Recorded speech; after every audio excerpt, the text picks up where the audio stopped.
Okay, yes, so very good. So thank you very much to everyone for coming here today for this discussion, this workshop really, on life and death. So I just want to begin with a few words of caution and care and concern, knowing that some of you have some personal experiences of death in your life, loved ones, family, friends. Sometimes these experiences may have been quite recent. And the work that we're doing today may be confronting to some of you. Perhaps some of you have some illness or loved ones with illness. And so this workshop may bring up some unsettled moments in your mind, some fear. And I just want to acknowledge that that's okay. That everyone here will be going through quite different emotions and thoughts about this subject matter. So whatever you're feeling, it's okay. If you look around and everyone else looks fine and you're feeling terrible, it's okay.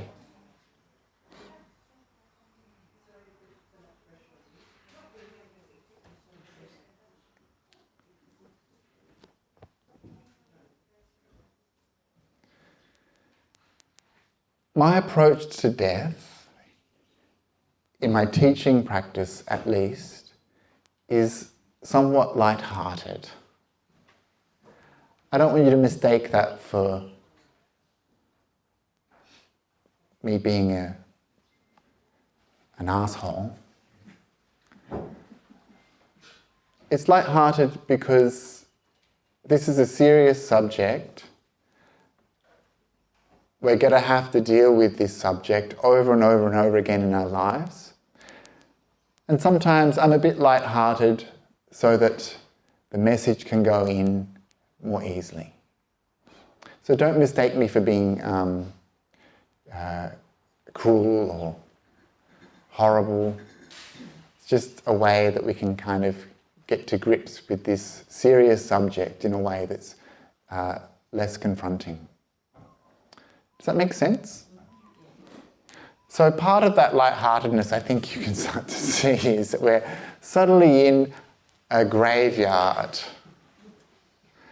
And it's a cardboard graveyard. I took the time with Maransati to go out and find some gravestones for you to bring, I suppose, the cemetery to us. Because you know that the Buddha recommended going to not a cemetery so much, but a charnel ground. Do you know what a charnel ground is?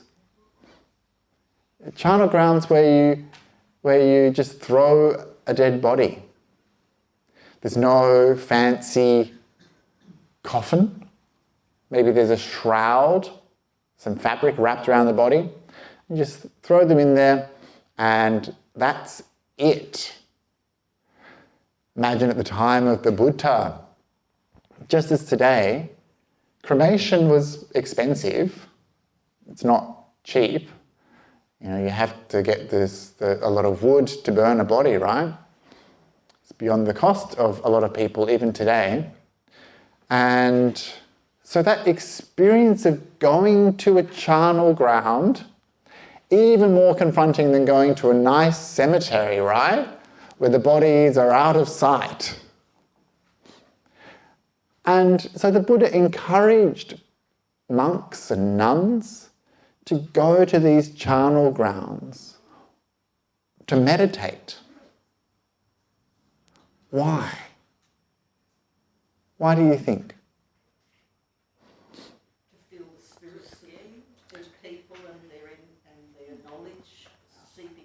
Well, I don't know. I mean, God, that means that you could just get anyone's knowledge.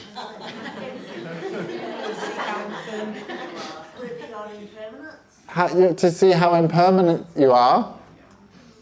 Anything else? To see the reality. To see the reality.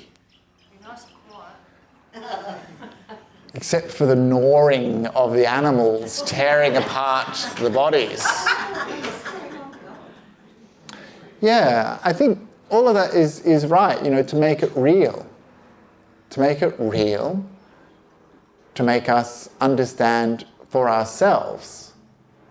Yeah, I'm not permanent. We know that, don't we? We already know that. And yet we don't really believe it, do we? Sometimes we think, everyone else dies, but I'm not going to die. Somehow I'm going to escape death. Yeah? This is our conceit. Or if we start to think about it, we kind of push it aside and we don't really think about it too much.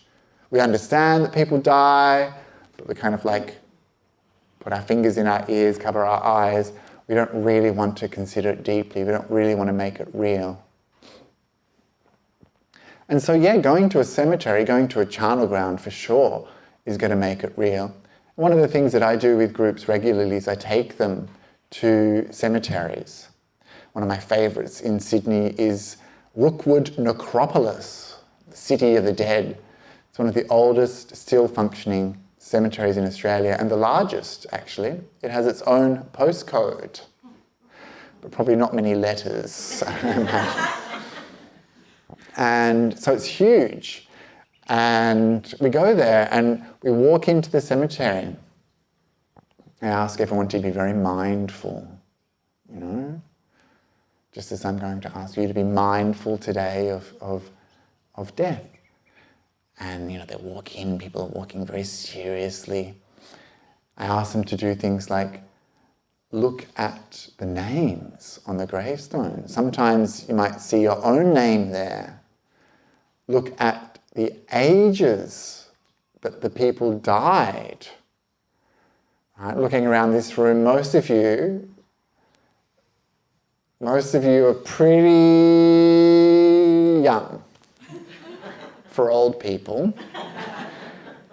And many of the graves at Rookwood, which is like a 19th century necropolis, many people died at younger ages than you are now, and they were considered old.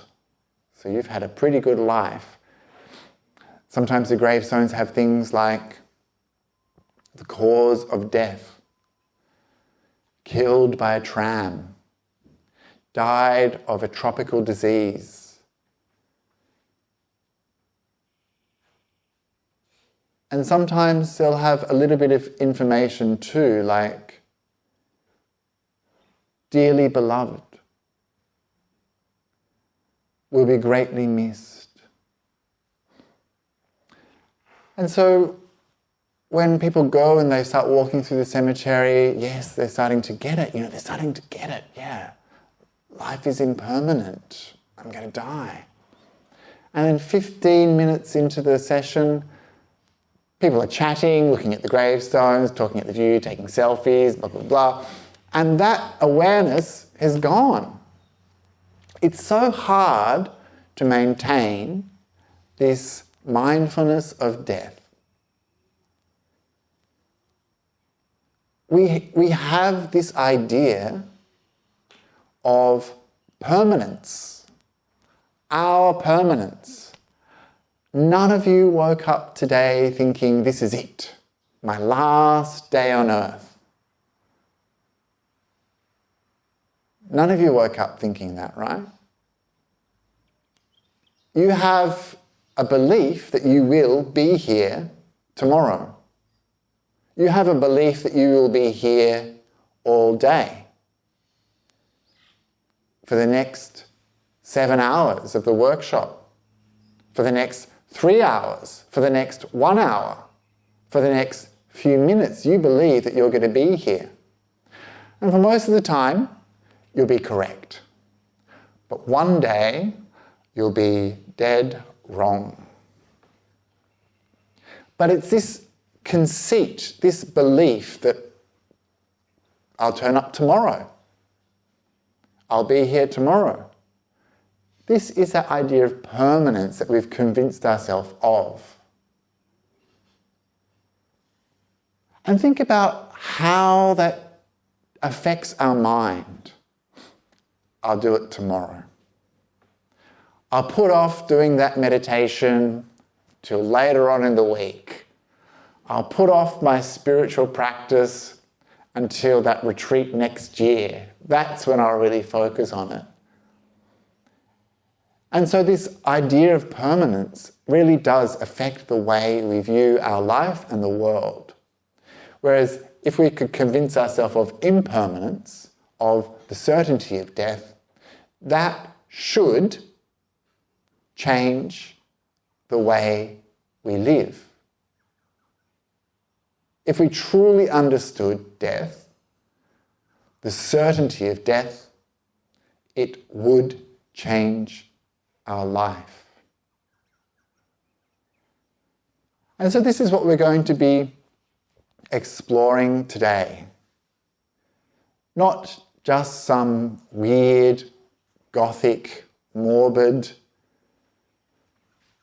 macabre view of death, but a really powerful question of how are you living your life? How are you living your life? What are you doing with this precious human life that you have? So this is the power of death contemplation. So we're going to go through a series of activities, and we'll be gently becoming more and more familiar with the ideas behind death contemplation. We'll be heading towards a contemplation where we visualize a dead body decomposing in front of us. So this is a pretty confronting image, and it's going to take time for us to prepare our minds so that we can see this with wisdom, without any fear or without any fear arising in your mind that would block understanding. And so we're going to go a bit slowly, okay? We're not just going to get thrown straight into death contemplation. But already, even in the few words that I've said, we're starting to turn our minds in this direction. And we're starting to incline the mind towards considering the possibility, at least, maybe even the certainty of our own death. And there's a couple of suttas, a couple of teachings of the Buddha called Maranasati, the mindfulness of death. And in one of them, the Buddha asked the monks, do you practice mindfulness of death? And of course the monks are all like, yes, we practice mindfulness of death. And the Buddha says, well, how do you practice it? And they say, if I can just keep the Buddha's teachings in mind for one day and one night, then I'll have so many opportunities to learn wisdom, and that will be good. And the Buddha asks, these monks may be a little bit competitive, and another one says, yes, I practice mindfulness of death. I think that if I can just keep the Buddha's teaching in mind for one night, then I'm doing it good, and I'll learn a lot from the Buddha's teachings, and that will be good. Another monk says, well, I just think about if I can just do one day, Another says, half a day. Another says, in the time it takes to eat my meal. Another says, in the time it takes to eat one mouthful. Another says, in the time it takes for me to breathe in and out. If I can maintain mindfulness of death for that long, then that short amount of time, that is powerful. That is the time to learn the Buddha's teachings, if I could truly remain aware just for that short amount of time, breathing in, breathing out, if I can remain aware of mindfulness of death even for that short amount of time, then that truly is powerful. That is going to change my life. And so this is what the Buddha meant by mindfulness of death. It was like you see clearly, even in an in-breath and an out-breath, that death is always with us. That death is just that separation of breathing in, breathing out, and not breathing in again. So this is what we're going to begin with today, just some breath meditation. And we did some breath meditation, some of the people who were here yesterday. It's going to be similar to what we did yesterday, just to help bring mindfulness to the fore. But it's got a little bit of an edge today with the idea of death contemplation, right? Breathing.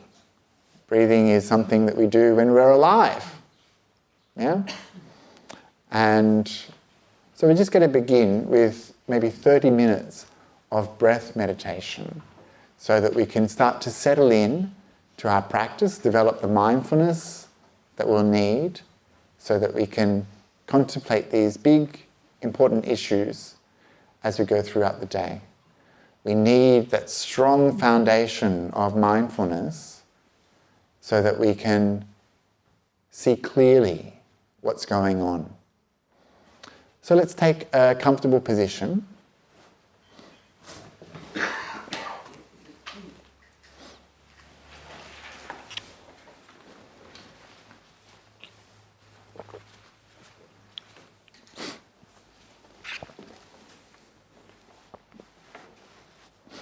And you can close your eyes.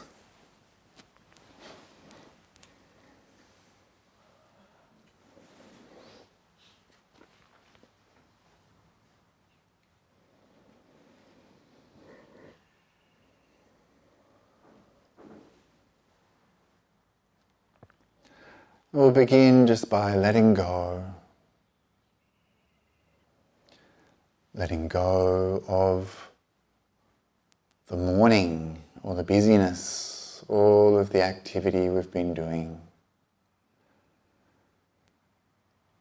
Let's just leave it behind in the past.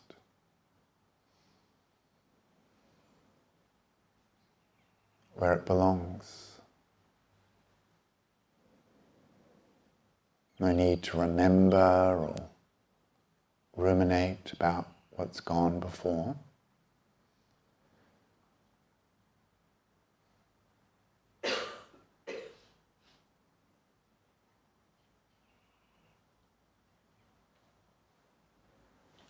So we let go of the past.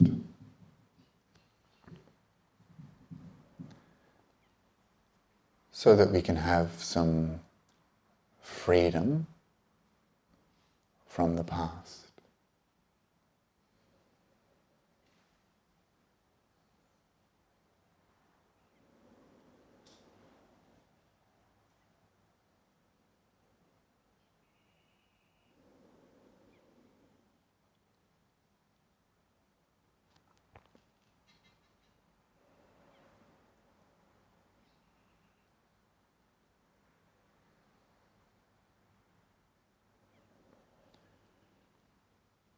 And letting go of the future, all that planning, worrying, thinking about what's to come. The future is uncertain. And so no need to think, worry or plan the future. Allow yourself some freedom from the future.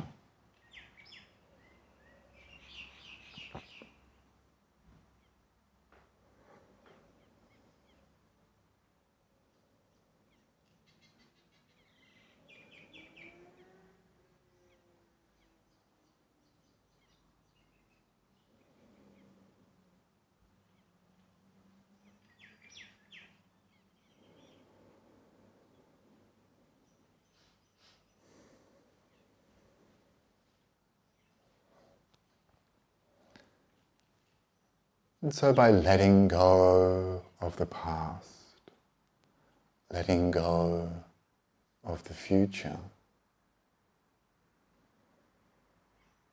you can be here,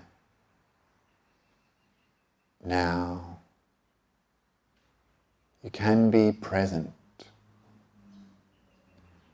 mindful of what's going on right now.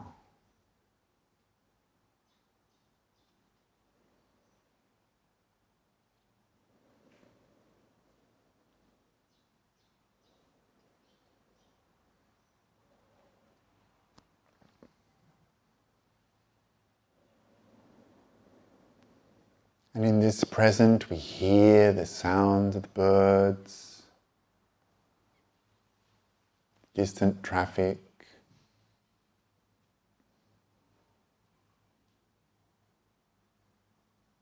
we're aware of the people around us in this room, temperature, the light. We're aware of the present.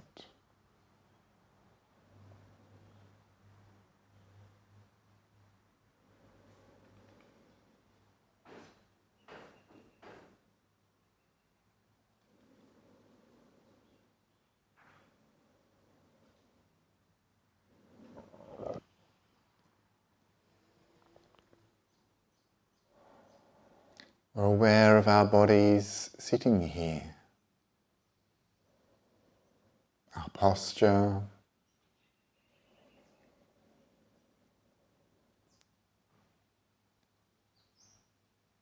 we're aware of any aches and pains.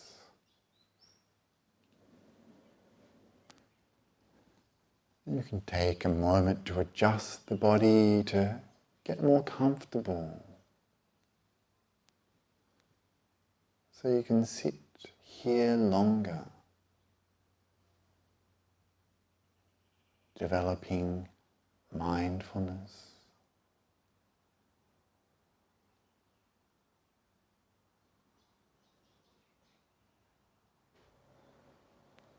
So spend a few moments just tuning in to how your body is now.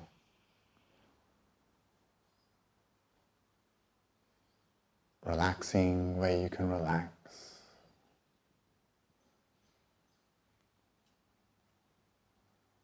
Being with this body.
And already that mindfulness is growing, getting stronger.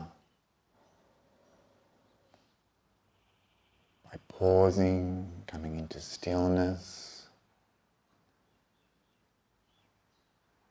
you become more aware of what's going on right here, right now.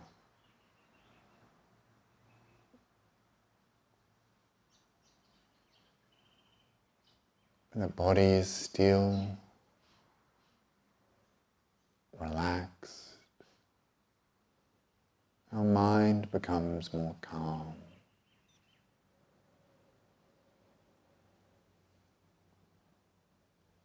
feel more peaceful.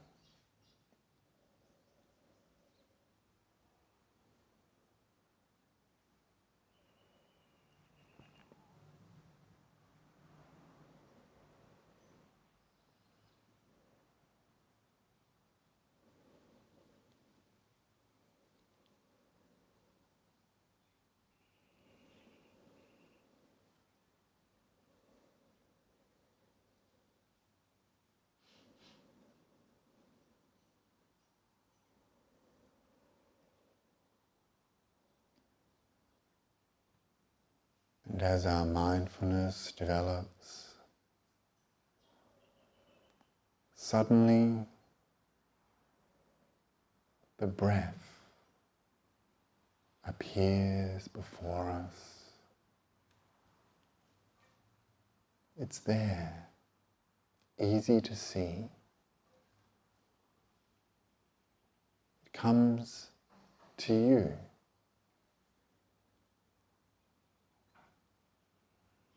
The breath coming in, the breath going out.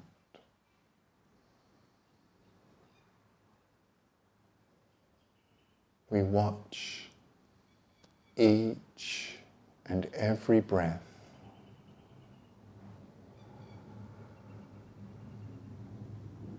aware, mindful.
And from time to time the mind wanders away from the breath, back to thinking,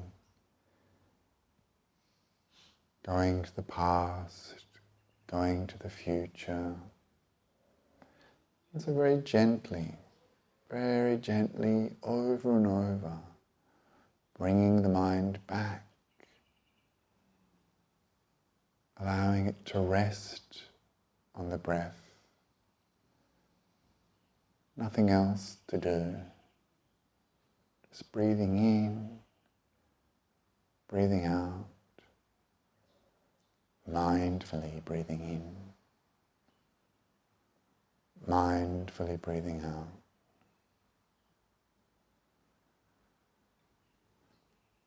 This breath is beautiful, soothing, calm. This breath anchors the mind in the present, brings peace and clarity.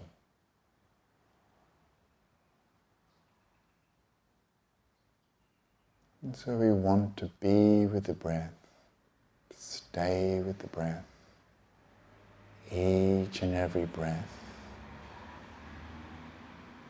bringing us deeper into peace, sharpening the mind,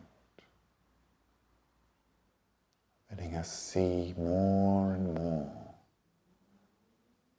of this beautiful present.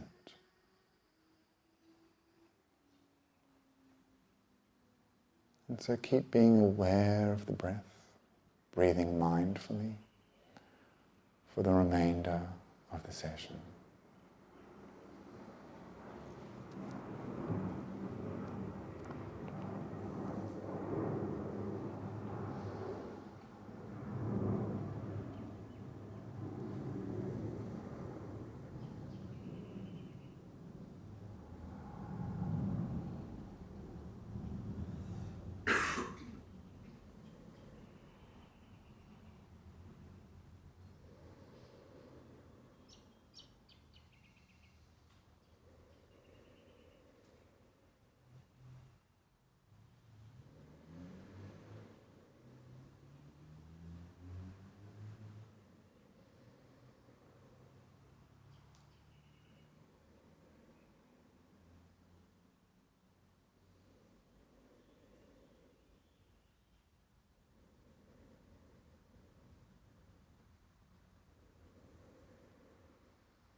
And so now we're coming towards the end of this short session of breathing meditation. Let's take a few moments to review. So how are you feeling now compared to when you began? What changed?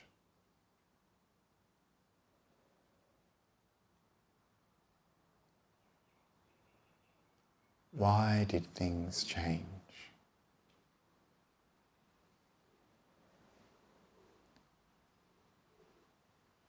Were you able to let go of the past? Or did the past come and visit your mind?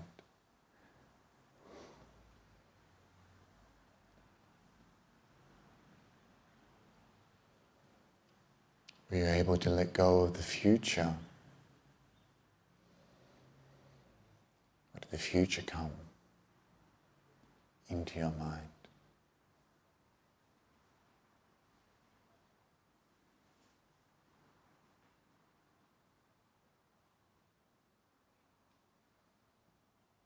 Were you able to be present?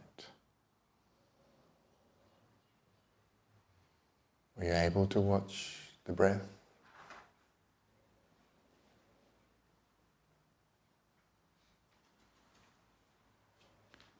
And was there a time when you were truly mindful of each and every breath?